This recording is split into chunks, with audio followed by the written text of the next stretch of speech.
आज मैं हिंदी व्याकरण की शुरुआत करने वाली हूँ। तो आज की हमारी फर्स्ट क्लास है और हमारा चैप्टर है चैप्टर नंबर 1 हिंदी व्याकरण का भाषा और लिपि। तो आज हम समझेंगे कि भाषा क्या होती है और लिपि क्या होती है। तो सबसे पहले जानते हैं भाषा की परिभाषा। भाषा क्या होती है? तो भाषा हमारे मन के भावों तथा विचारों को व्यक्त करने का एक जरिया होती है। चलिए परिभाषा लिख लेते हैं। भाषा हमारे मन के भावों तथा विचारों को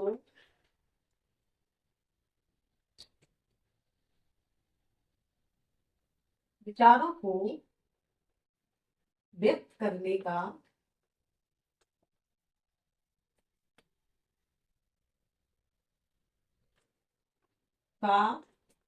साधन होती है।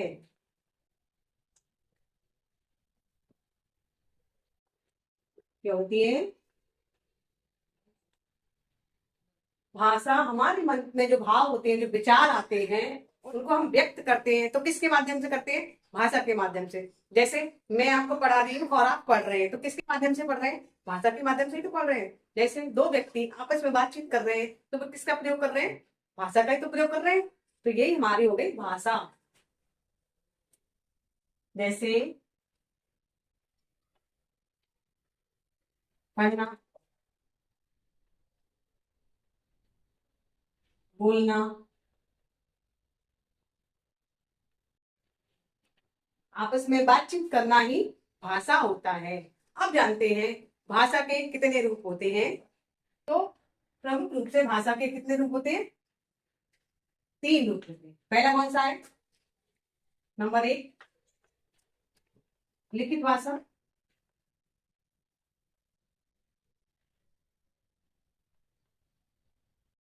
लिखित भाषा। नंबर 2 मौखिक भाषा।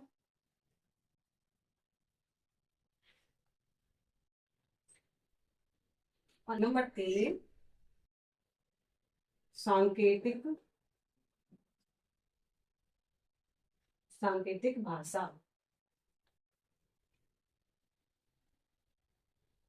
कौन कौन सी होती है? लिखित भाषा, मौखिक भाषा और सांकेतिक भाषा।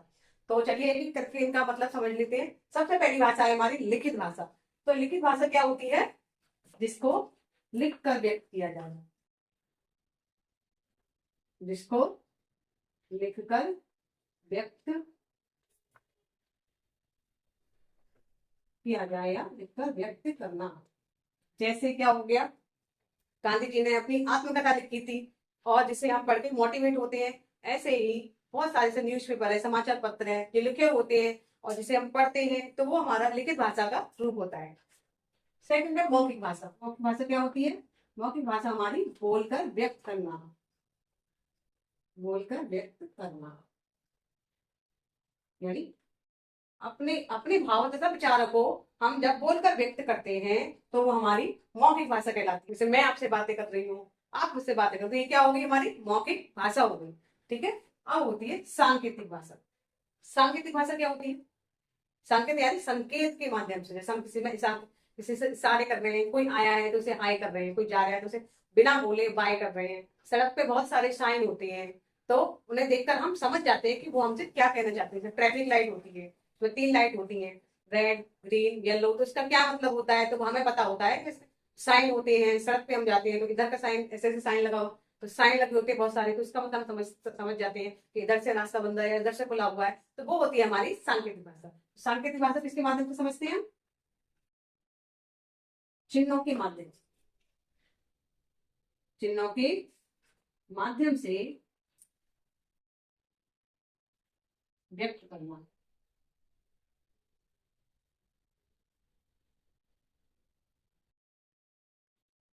तो जो सांकेतिक भाषा क्या होती है? चिन्हों के माध्यम से व्यक्त करने वाली भाषा सांकेतिक भाषा कहलाती है। अब लिपि क्या होती है? लिपि के बारे में जान लेते हैं। लिपि मान होती है किसी भाषा का क्रम से लिखना लिखना क्रम से लिखना ही लिपि कहलाता है। कहलाता है।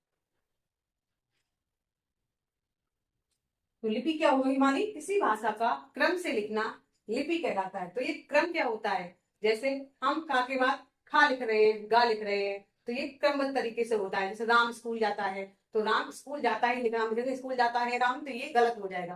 तो क्रमबद्ध तरीके से लिखना ही लिपि कहलाता है। क्लास में आप समझ गए होंगे कि भाषा क्या होती है और लिपि क्या होती है और इनके कितने भेद होते हैं और क्या क्या मतलब होता है। तो आज की ये फर्स्ट क्लास है। सेकंड क्लास में आपके लिए लाने वाली है बहुत जल्दी।